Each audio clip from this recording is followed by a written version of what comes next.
Y hoy nos toca el capítulo 3, del verso 1 al verso 10, si tú puedes abrir tu Biblia. Y el tema de la predicación de hoy será cristianismo a pie de calle, cristianismo a pie de calle. Hechos, capítulo 3, del verso 1 hasta el verso 10.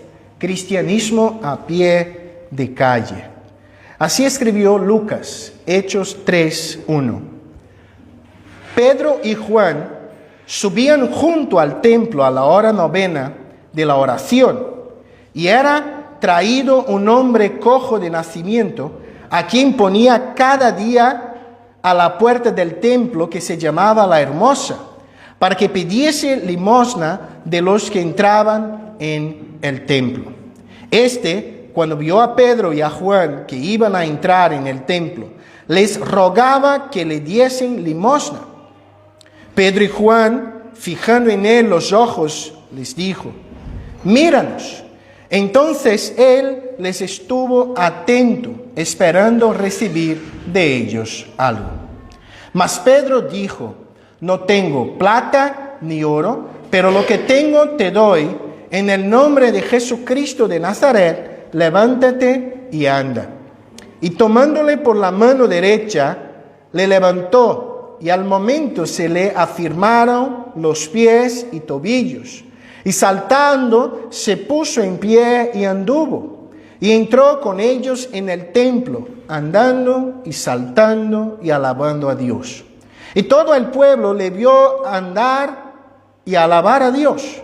Y le reconocían que era el que se sentaba a pedir limosna a la puerta del templo, La Hermosa.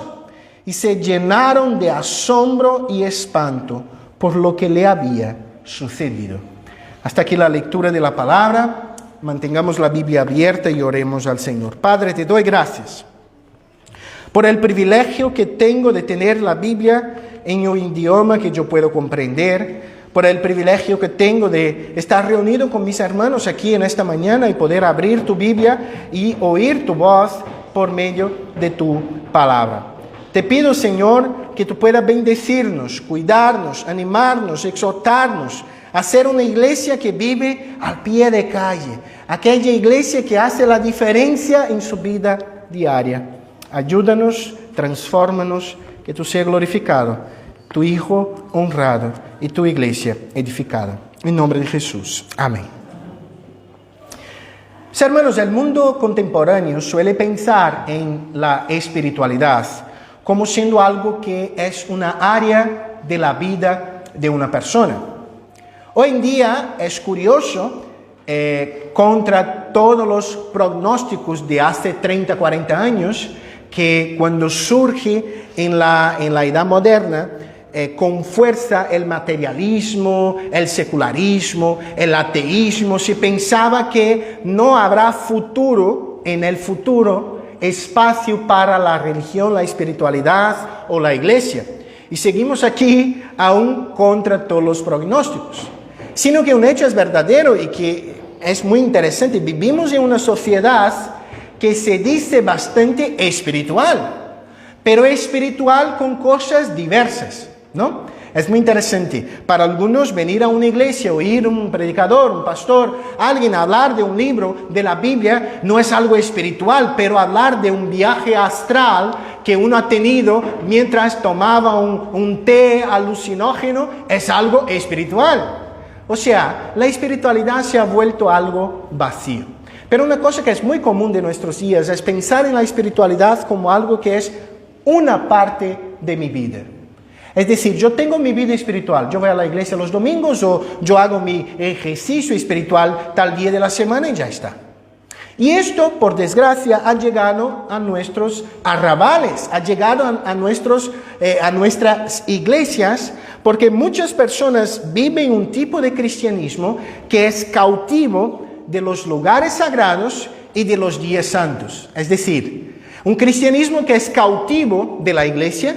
Yo soy cristiano en el local de culto, yo soy cristiano en la iglesia, Y un tipo de cristianismo que es cautivo de los días santos, es decir, yo soy cristiano a los domingos, yo soy cristiano de Pascua, yo soy cristiano de Navidad, pero de lunes a sábado yo soy cualquier otra cosa que no sea cristiano. No obstante, queridos, cuando leemos la palabra de Dios, nosotros vemos un tipo de cristianismo que yo estoy llamando en esta mañana de un cristianismo al pie de calle. Un cristianismo callejero, un cristianismo que no está cautivo a lugares santos, porque es bien verdad que nos reunimos a los domingos en un local para darle culto, pero esta es una extensión, o debería ser una extensión de nuestra propia vida diaria. Y ni tampoco es un tipo de cristianismo cautivo de los días santos, porque de hecho somos llamados a vivir este tipo de cristianismo bíblico todos nuestros días. Hoy estudiaremos un pasaje que nos lleva a reflexionar sobre esta verdad, sobre el hecho de que debemos vivir un cristianismo al pie de calle y que nuestra mirada, nuestro hablar, nuestro tocar deben glorificar a Dios y a producir asombro en la multitud. El contexto del capítulo 3 es conocido de la mayoría de los hermanos que nos acompañan. El libro de Hechos fue escrito por Lucas como un tomo 2 de su evangelio. Es decir, Lucas escribe el evangelio según Lucas para narrar la historia de Cristo y el libro de Hechos para narrar la historia de los apóstoles. En el capítulo 2 es el capítulo donde vemos la promesa del Espíritu Santo siendo cumplida, la iglesia siendo revestida de poder para cumplir la misión. Vemos Pedro predicando el primer sermón, vemos como resultado 3,000 personas siendo añadidas a la iglesia ya de golpe en el primer día, y vemos cómo la iglesia vivía, o sea, en el culto, en la vida diaria, en la sociedad, que fue justo el tema de la semana pasada. Lo que tenemos hoy es el primer milagro del libro de Hechos. Con pocas excepciones, quien realiza milagros en el libro de Hechos son los apóstoles. Como que Cristo les dio autoridad para llevar el reino adelante, lanzar los cimientos, y por medio de este primer momento, de este primer milagro, podemos comprender un poco acerca de... ¿no está ahí? Entonces olvídale, deja en la anterior entonces, en la anterior. Entonces vosotros van a tener que fijar más en mi voz, porque yo he olvidado de poner ahí. A la luz de tres preguntas sencillas que vamos a reflexionar hoy. ¿A quién miramos? ¿Qué tenemos? ¿Y qué producimos? ¿Cuáles son las tres preguntas? ¿A quién miramos? ¿Qué tenemos? ¿Y qué producimos? Estas tres preguntas nos conducirán en esta reflexión sobre el cristianismo al pie de calle. Entonces, queridos, ¿a quién miramos? Volvamos al texto, al versículo 1 del capítulo 3. Pedro y Juan subían junto al templo a la hora novena, la de la oración, y era traído un hombre cojo de nacimiento, a quien ponían cada día a la puerta del templo, que se llamaba La Hermosa, para que pidiese limosna de los que entraban en el templo. Cuando vio a Pedro y Juan que iban a entrar en el templo, les rogaba que les diese limosna. Pedro con Juan, fijando en él los ojos, les dijo: míranos. Entonces él les estuvo atento, esperando recibir de ellos algo. Lo que tenemos aquí son los apóstoles viviendo ya, aunque en el principio del cristianismo, adaptando determinadas prácticas comunes del judaísmo, que a su mirada eran saludables, eran sanas, a su vida cristiana. Un judío solía orar en el templo 3 veces al día, a las 9 de la mañana, al mediodía y a las 3 de la tarde. Luego, entonces, Pedro y Juan están yendo al templo a adorar a Dios, orar al Señor. En una de estas horas, en especial la novena a las 3 de la tarde, están caminando hacia el templo. Y era común en aquel contexto que alrededor del templo, en especial en las puertas, como suele pasar hasta nuestros días, en las grandes catedrales, en los grandes centros religiosos, tenían personas pidiendo dinero, pidiendo limosna. En el caso, tenía allí un hombre cojo cuidado, cuando leemos cojo, podemos pensar en algo que todavía tiene algún tipo de movilidad física. Pero la verdad es que la palabra cojo tal vez no sea la mejor traducción del término griego, sería más para paralítico, sería de hecho más para una persona que no puede desplazarse, porque el texto dice que aquel hombre era traído a diario a la puerta del templo que se llamaba Hermosa y era puesto allí a pedir limosna. Este hombre será un poco de un personaje secundario a lo largo del capítulo 3 y 4 y tenemos una información en el capítulo 4 que dice que él tenía 40 años y que su enfermedad era de nacimiento, es decir, aquel hombre vivía discapacitado hacía 40 años y era común al punto de que los moradores, los vecinos de Jerusalén le reconocían que él tenía allí su puesto al lado de la puerta de la Hermosa pidiendo limosna. Un detalle importante que cuando pensamos en esto a la luz de la modernidad debemos tener en cuenta que un discapacitado, una persona que tenía problemas físicos en aquel contexto, al contrario de hoy, gracias al Señor hoy es bastante mejor, no tenía la posibilidad de tener un oficio, de tener un trabajo, de tener nada de esto. Hoy en día una persona que es cojo, que es paralítico, que es ciego, que sea, puede tener un oficio, puede estudiar, puede trabajar, pero en aquel contexto no. Aquella persona estaba destinado a tener toda su vida a márgenes de la sociedad y dependiendo de la ayuda de otras personas. Entonces, esta idea de pedir limosna a la puerta de grandes centros religiosos no es una novedad, ¿no?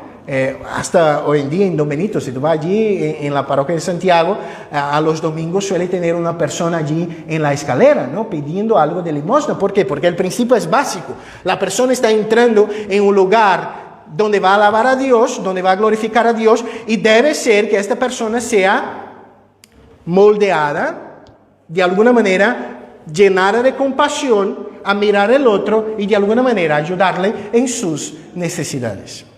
Entonces, Pedro y Juan están entrando en el templo y aquella persona está allí. Aquella persona que no sabemos el nombre, sabemos que era una persona que tenía una enfermedad, que posiblemente era una persona que era evitada, ¿no? Suele pasar cuando conocemos ya determinadas personas que piden muchas cosas, muchas veces hasta evitamos, ¿no? Pasamos por la otra puerta, pasamos por otro contexto. Aquel hombre estaba allí toda su vida prácticamente pidiendo limosna y Pedro y Juan están pasando y aquel hombre se fija en Pedro y Juan. Pero tiene una información relacionando los textos que me llama la atención. Aquel hombre estaba allí hacía mucho tiempo, él era conocido. Luego es muy probable que aquel hombre ha estado allí y ha visto a Jesús mismo entrar por las puertas del templo muchas veces. Jesús iba al templo con frecuencia. Pero Jesús no le sanó y no entabló conversación con él, por lo menos no tenemos registrado en la Escritura. Y puede que este hombre pensó que estaba excluido de alguna manera de este plan de Dios. Pero la verdad, él estaba incluido en el plan de Dios, pero que en un momento posterior. Algunas veces pensamos que fuimos olvidados por el Señor, solo que el Señor simplemente nos está ubicando en otro momento. Muchas veces podemos pensar, mira, no hago parte de todo esto que el Señor está haciendo, pero puede que tú hagas parte de otro momento de lo que el Señor está haciendo. Y entonces Pedro y Juan el hombre les mira y el texto dice que él espera que ellos le den algo, claramente algo de limosna. Pero el texto dice, y Pedro y Juan, fijando los ojos en él, les dijo, míranos. Queridos, me llama la atención la actitud de Pedro y Juan. Pedro y Juan miran a los que no eran mirados. Fijan sus ojos sobre aquellos que los ojos no solían ser fijados. Esto nos acuerda a alguien.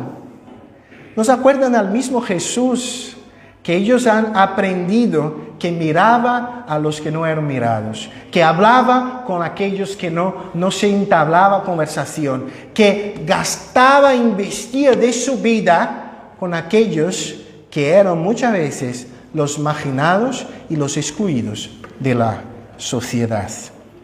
Queridos, el cristianismo callejero, este cristianismo al pie de calle, es un cristianismo que tiene su mirada en las cosas correctas.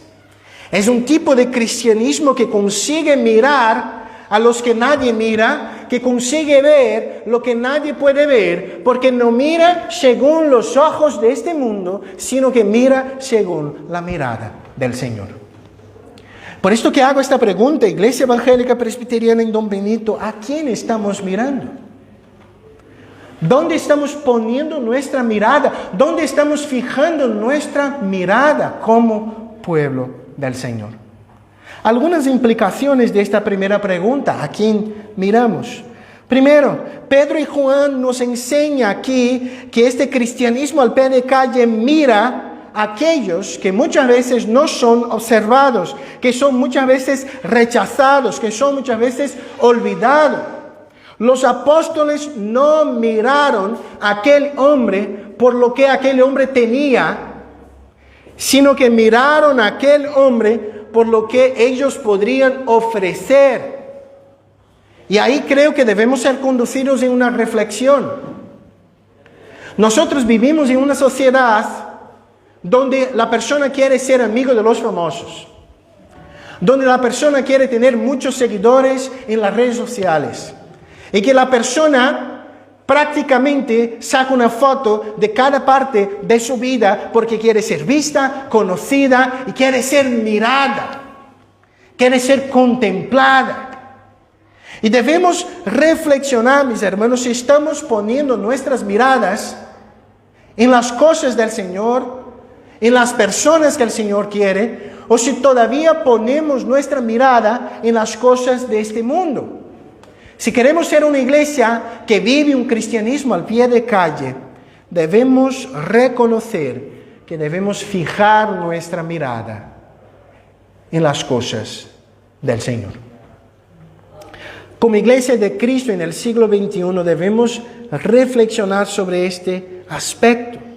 ¿Será que estamos mirando a las personas por lo que ellas pueden aportarnos? ¿O será que estamos mirando a las personas por lo que podemos ofrecerles a ellas? Aquí cambian todas las cosas. ¿Será que nuestra iglesia se relaciona con las personas que pasan en esta puerta pensando en lo que puede obtener de ellas o pensando cómo podemos servirles? Así debería serlo. Deberíamos pensar más en lo que podemos ofrecer, en lo que podemos obtener. Pero esto es vivir en la mano, vivir contracorriente en un mundo que piensa tan solo en lo que puedo obtener. ¿A quién estamos mirando? Para vivir un cristianismo auténtico al pie de calle, debemos mirar a las personas como Cristo las miró. Y hay un momento muy interesante en la vida de Jesucristo, registrada según el apóstol Mateo, al final del capítulo 9, un capítulo donde Jesús sanó mucha gente, donde Jesús expulsó demonios, un capítulo lleno de milagros de Jesús. Pero al final del capítulo, Mateo nos dice así: recogía Jesús todas las ciudades y aldeas, enseñando en las sinagogas, predicando el evangelio del reino, sanando todas las enfermedades, y al ver la multitud, tuvo compasión de ellas, porque estaban desamparadas y dispersas como ovejas que no tienen pastor. Debemos mirar a las personas como desamparadas y ovejas que no tienen pastor. Debemos mirar a las personas como aquellas que necesitan de nuestro apoyo, ayuda, a quien debemos dar nuestro mejor y no buscando obtener de ellas algo. Y yo digo, esto tiene una implicación muy personal. Todos nosotros tenemos crisis, ¿sí o no? Problemas, facturas, todos tenemos cosas. Y si no cuidamos, seremos un tipo de persona que solo mira a nosotros mismos. Nuestros problemas son siempre los mayores, nuestras crisis siempre las peores, el otro. Pero cuando somos llevados a mirar al prójimo como alguien que tengo algo a ofrecer, nuestras crisis muchas veces son disminuidas, nuestros problemas se quedan más pequeños, porque pensamos en la crisis del otro, en el problema del otro y cómo ayudar al otro. Esto es terapéutico, esto hace bien para nosotros mismos. La primera pregunta, ¿a quién miramos? El cristianismo al pie de calle mira a aquellos que el Señor mismo quiere que miremos con una mirada de compasión. La segunda pregunta, ¿qué tenemos? Sigue en el texto, el verso 6. Mas Pedro dijo, no tengo plata ni oro, pero lo que tengo te doy. En el nombre de Jesús de Nazaret, levántate y anda. Y tomándole por la mano derecha, levantó, y al momento se le firmaron los pies y tobillos. Y saltando se puso en pie, y anduvo, y entró en el templo andando y saltando y alabando a Dios. Queridos, en aquel momento Pedro fija su mirada en aquel cojo de hacía 40 años, al lado del templo, de la puerta hermosa. Mírale y dice, yo no tengo ni plata ni oro. Pedro sabía que aquel hombre necesitaba de una situación. Aquel hombre tenía, vamos a decir así, 3 anhelos. Uno inmediato, uno un poco más profundo y uno tan profundo que puede que ni él mismo supiera. El primer anhelo de aquel hombre era comer. El primer anhelo de aquel hombre era tener algo de dinero para llevar a casa. El segundo anhelo de aquel hombre, que creo que él ya había cansado de esperar, era el anhelo de ser sanado, de ser curado, de tener su enfermedad quitada. Pero aquel hombre tenía un anhelo más profundo que muchas veces no se daba ni cuenta. Él tenía el anhelo que todo hombre tiene. Él tenía el anhelo no de tener sus piernas sanadas, sino de tener su corazón sanado. Aquel hombre anhelaba por redención, aquel hombre anhelaba por salvación, aquel hombre anhelaba por tener sentido en una vida sin sentido. Y entonces Pedro les mira, no tengo ni plata ni oro. La primera cosa que aprendo aquí es que los apóstoles vivían vidas humildes. Y haciendo un contraste con los dichos apóstoles modernos, es terrible, porque los apóstoles modernos viven vidas lujosas, vidas llenas de cosas materiales, y viven enseñando desde púlpito de dichas iglesias un dicho evangelio que no es el evangelio de Cristo, que dice que si uno es creyente uno va a tener mucha pasta, coche nuevo, un edificio nuevo, una casa nueva, que va a tener salud, que no va a quedar enfermo. Un tipo de cristianismo que no es bíblico, no es palabra de Dios. Y cuando miramos los apóstoles de verdad, los únicos que existen de hecho, los apóstoles con A mayúscula, ellos miraban a aquel hombre y decían, no, yo no tengo ni plata ni oro. Yo no creo que Pedro no tuviera nada. No, recordemos, Pedro antes de encontrar a Jesús tenía una pequeña empresa de pesca familiar. Tenía poquitos socios, tal. Pero lo que él está diciendo es que el centro de su vida, de su ministerio, no eran las cosas materiales. Pero muchas iglesias dichas cristianas en el siglo XXI hacen de los bienes materiales el centro de todo. Y eso no es bíblico. Y ahí Pedro añade, no tengo ni plata ni oro, pero lo que tengo, te lo doy. Aquí llama la atención la segunda cosa. Ellos tenían algo. Ellos tenían un tesoro precioso. Ellos tenían algo que nadie más lo tenía. Y ojo, no era el poder de sanar. Lo que ellos tenían de más precioso era una persona. Era Jesucristo. Ellos dicen así, no tengo ni oro, pero lo que tengo te lo doy. En el nombre de Jesucristo de Nazaret, levántate y anda. Queridos, las palabras de Pedro son casi copiadas de Jesús.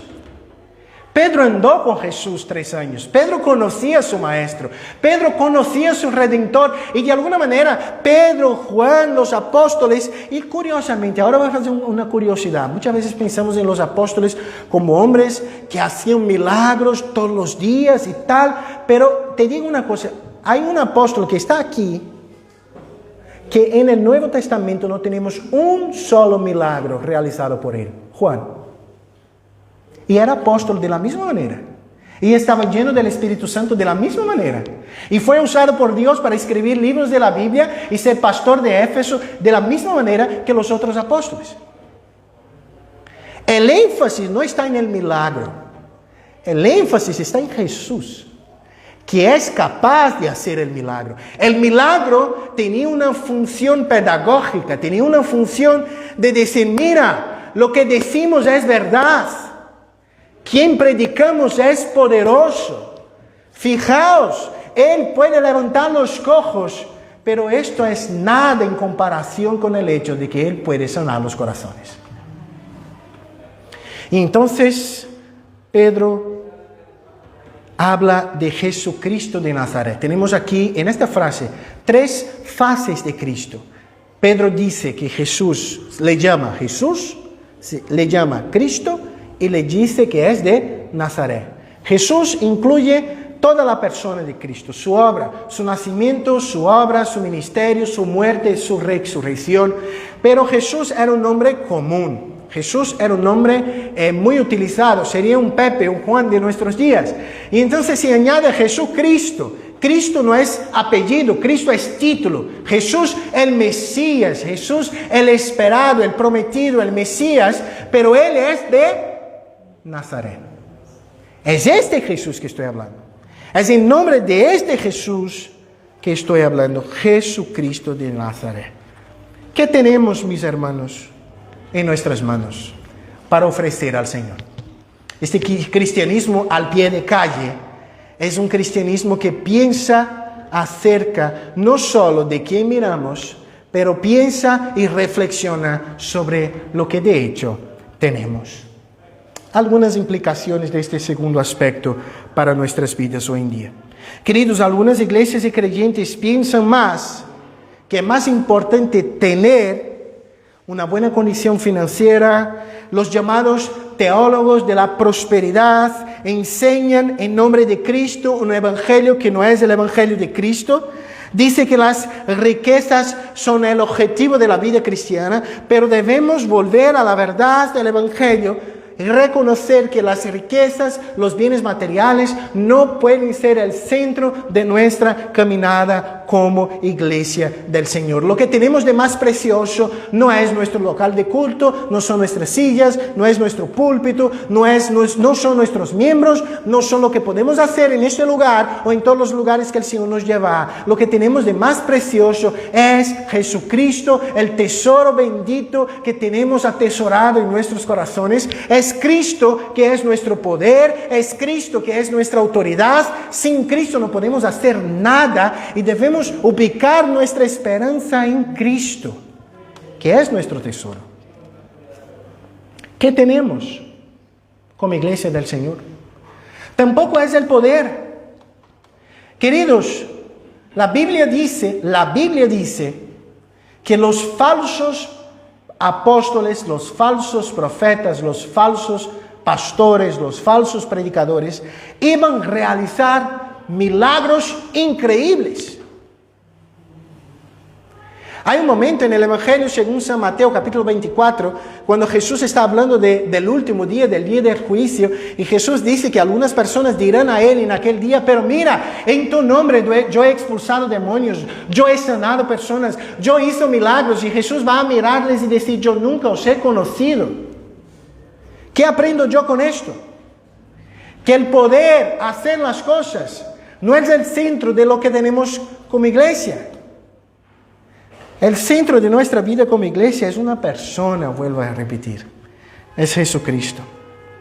Debemos como cristianos vivir un cristianismo a pie de calle, comprender que nuestro verdadero tesoro es Jesucristo de Nazaret. No son las riquezas, los templos, los miembros, nuestra influencia o poder, sino que una persona que amamos, que anhelamos, que conocemos y que nos ha cambiado la vida, nuestro Redentor Jesucristo.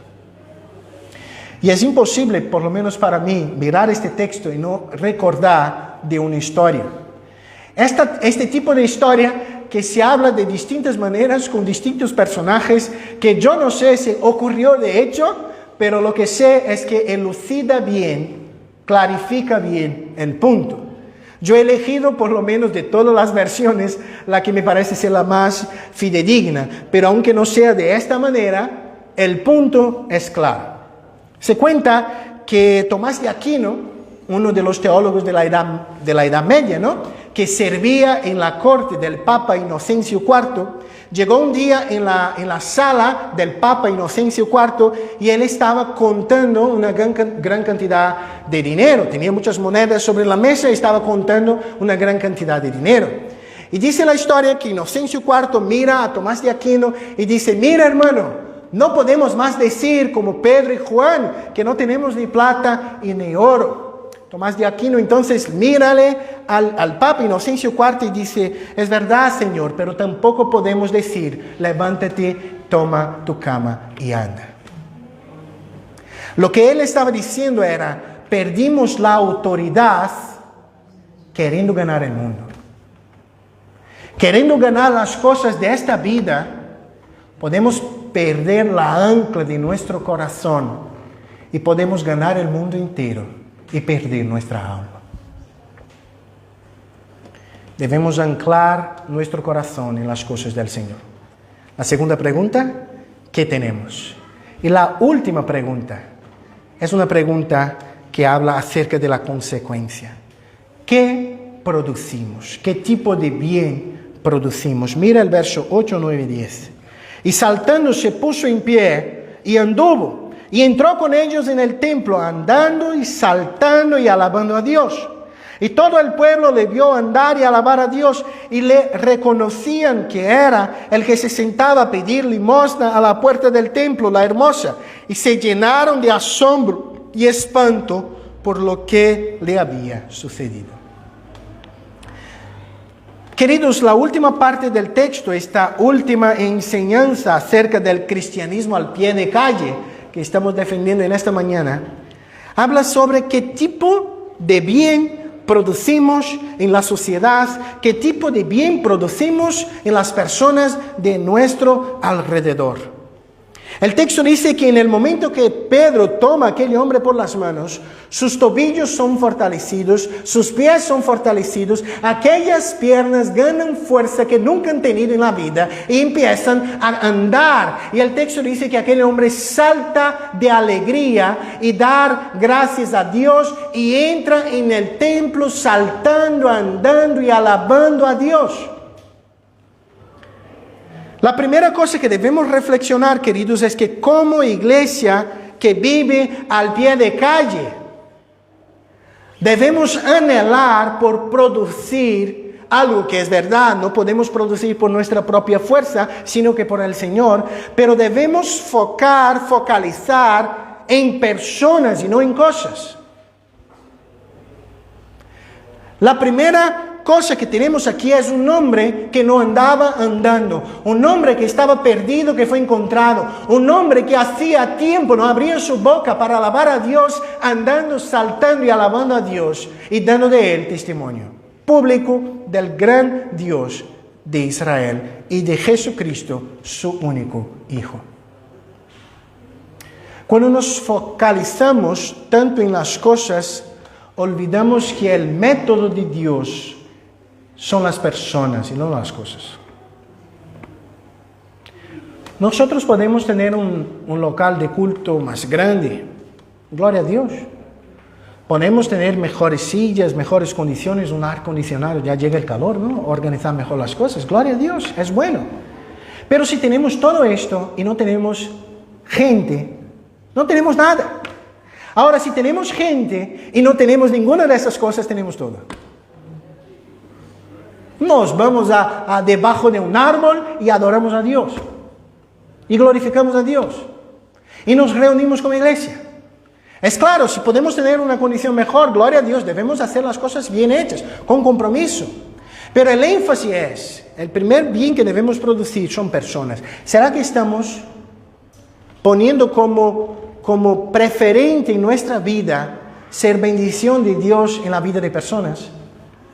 ¿O será que paso toda mi vida trabajando para vivir y vivo para trabajar? ¿O será que en el medio de tu trabajo tú todavía tienes la sensibilidad de levantar la mirada y ver que tu colega de trabajo está sufriendo, está con una crisis en el matrimonio, tiene un hijo con problemas, está enfermo, tiene dificultad? ¿Será que conseguimos mirar a las personas y decir, mira, yo no puedo quitar la enfermedad de tu hijo, yo no puedo darte un empleo mejor, yo no puedo sanar tu matrimonio, pero lo que tengo te doy? Hay alguien que puede. Su nombre es Jesucristo. ¿Será que conseguimos tener esta sensibilidad como iglesia del Señor? Pero hay otra cosa que Pedro y Juan producen aquí y que creo nosotros debemos producir también por obra del Espíritu Santo, que es el asombro.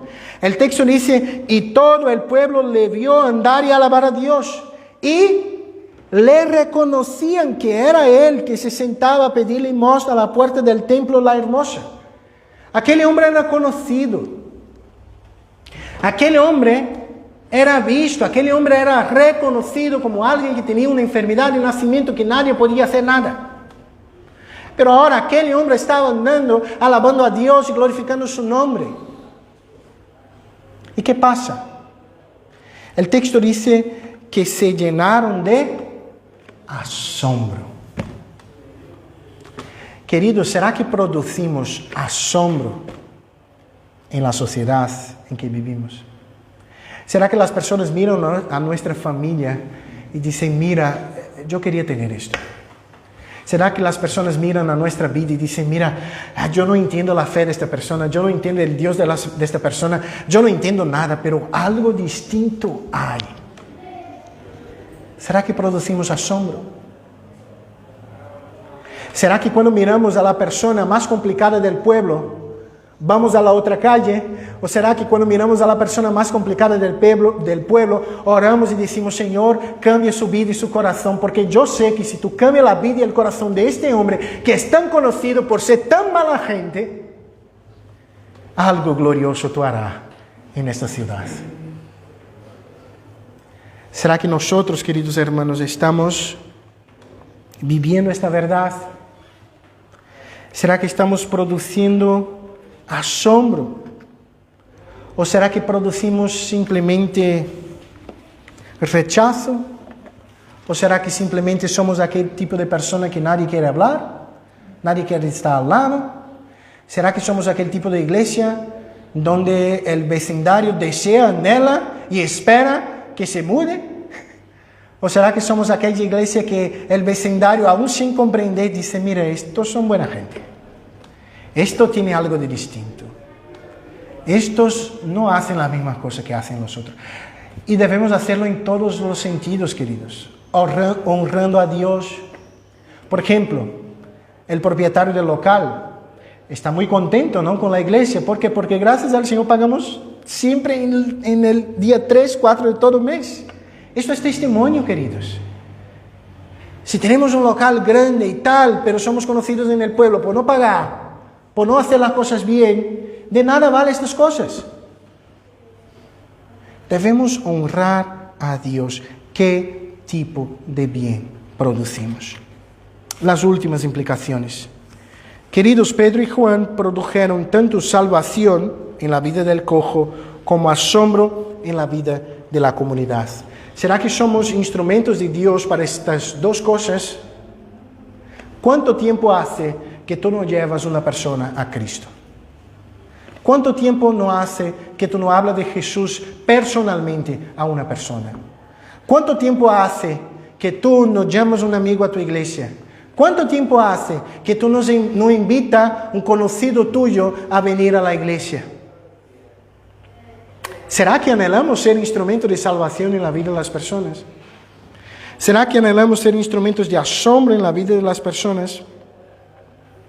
Muchas veces olvidamos que el objetivo de nuestro ministerio debe ser llevar personas a Cristo e integrarlas en el cuerpo visible de Cristo que es su iglesia. Muchas veces investimos mucho de nuestro tiempo y esfuerzo en lo que no es esencial. Por ejemplo, hay determinadas iglesias que hacen toda su programación, toda su vida es basada en eventos. Entra en un evento y sale en otro evento. Parece que si no tiene un evento la cosa no funciona. El pastor tiene que quedar sacando conejitos del sombrero para pensar en el próximo evento. ¿Qué vamos a hacer de distinto? Queridos, hermanos, debemos investir nuestro tiempo en lo esencial. Son las personas. Ser instrumento de salvación y de asombro en sus vidas. ¿Será que producimos asombro de Dios en la vida de las personas? ¿Será que nosotros mismos seguimos asombrados por Dios? Esa es una pregunta interesante.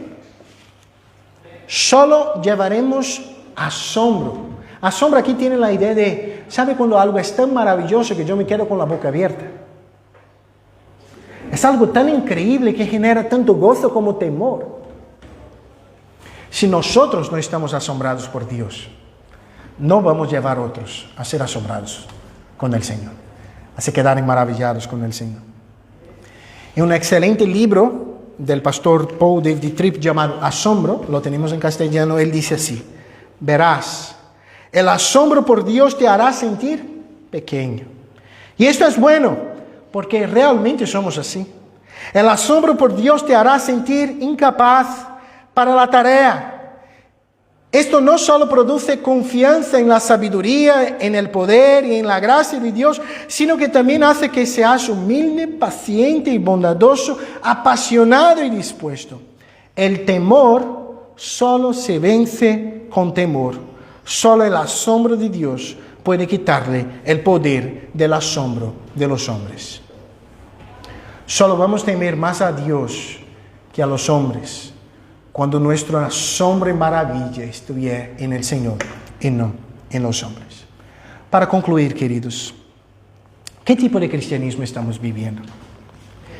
Del tipo que se queda enclaustrado en sus cuatro paredes, que habla un idioma propio. Es muy interesante, ¿no? Muchas veces como iglesia hablamos de una manera que las personas de la calle no entienden nada. Es varón, es fuego, es cosa. Hablamos de una manera que las personas no entienden. ¿Será que vivimos enclaustrados? Hablamos un idioma propio que no consigue comunicar a la gente la verdad del Evangelio.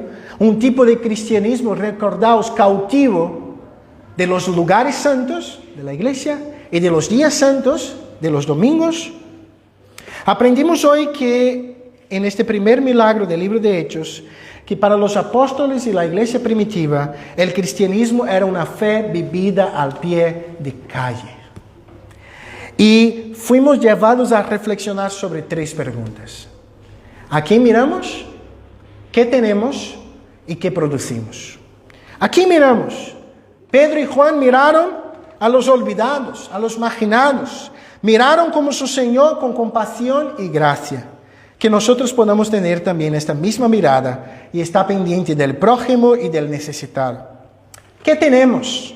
Pedro y Juan han dado el tesoro más precioso que tenían y le han ofrecido el mismo Cristo. No le han dado la limosna que él deseaba, sino que nuevas piernas y un nuevo corazón. ¿Qué tenemos? ¿Y qué producimos? Pedro y Juan han producido dos reacciones muy directas. La primera, ellos fueron instrumentos de salvación. La segunda, ellos fueron instrumentos de asombro. Y la pregunta que queda sobre la mesa es: ¿somos instrumentos de salvación y de asombro o vivimos enclaustrados en nuestra vida cristiana? Que nuestro cristianismo pueda salir de estas cuatro paredes y, como estaba escrito en las puertas de una iglesia antigua. Yo conozco una iglesia que antes de entrar en el salón de culto, ¿no?, tiene arriba en el, ¿cómo se llama esto? ¿De la puerta? El marco de la puerta, arriba tenía así: entramos para adorar. Y en la parte de dentro, para que la persona mirase al salir, estaba escrito, y salimos para seguirle. Entramos para adorar, esto es verdad, pero salimos para servirle. Padre, te doy gracias, Señor, por tu palabra, te doy gracias por el privilegio de predicarla en esta mañana. Que esta iglesia sea conocida por un cristianismo verdadero, auténtico, al pie de calle, y que el Señor mismo nos ayude a mirar con tu mirada, a poner nuestra esperanza en el tesoro más precioso que tenemos, que es Cristo, y a producir grandes cosas, no según los hombres, sino que según el Señor. En nombre de Jesús. Amén.